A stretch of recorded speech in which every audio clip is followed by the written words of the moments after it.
এ দুটোর উত্তর আজকে আমরা দিয়েছি। শেখ হাসিনার ওই দিনের বক্তব্যের পরবর্তী অংশ যদি আমরা দেখি, যেটা গোটা জাতিই দেখেছি, সেটা হচ্ছে যে তিনি রাজাকার বলে ক্ষান্ত হননি।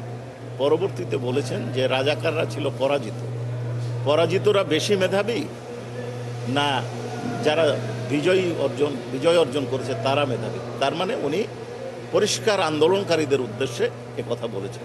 শুধু এই না, একজন কোটাধারীর বিশেষভাবে উল্লেখ করে একজন কোটাধারীকে লক্ষ্য করে তিনি কিছু কথা বলেছেন, যেটা আপনারা দেখেছেন।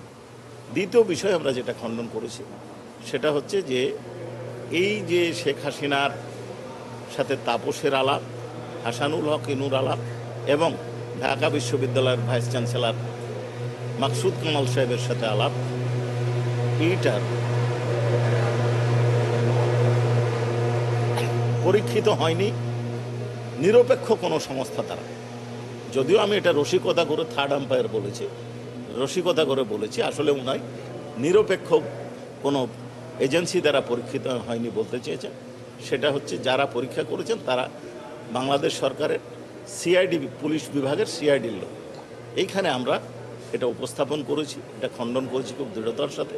কারণ বিবিসি এটা পরীক্ষা করেছে, ইয়ারশট নামক একটা প্রতিষ্ঠান, আর একটা সংস্থা টেক গ্লোবাল দ্বারা পরীক্ষা করেছে, এবং আল জাজিরা তাদের রিপোর্টে পরিষ্কার বলেছে নিরপেক্ষ সংস্থা দ্বারা পরীক্ষিত হয়েছে। এই তিনটে বিষয় খুব পরিষ্কারভাবে বলা হয়েছে। আর চৌধুরী আবদুল্লাহ আল মামুনের বিষয়ে আমরা পরিষ্কার বলেছি যে সাধারণ ট্রায়ালে পাবলিক প্রসিকিউটরের কোনো বক্তব্য থাকার সুযোগ আছে যে সে ফুল এবং ট্রু ডিসক্লোজার করেছে কিনা। কিন্তু এই ক্ষেত্রে এই আইনে অনারেবল ট্রাইব্যুনালে যে আইনে বিচার হচ্ছে তাতে পুরোপুরি এখতিয়ার হচ্ছে ট্রাইব্যুনালের।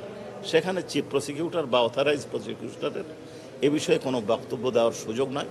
তারপরেও প্রসিকিউশন হিসাবে আমরা বলেছি যে আমরা তাকে রিলাই করেছি বলে তাকে হোস্টাইল করি না। তার বক্তব্যে ফুল এবং ট্রু ডিসক্লোজার আছে বলে আপাত দৃষ্টিতে আমাদের কাছে মনে হয়েছে। বাকি সিদ্ধান্ত অনারেবল ট্রাইব্যুনালের। That's all.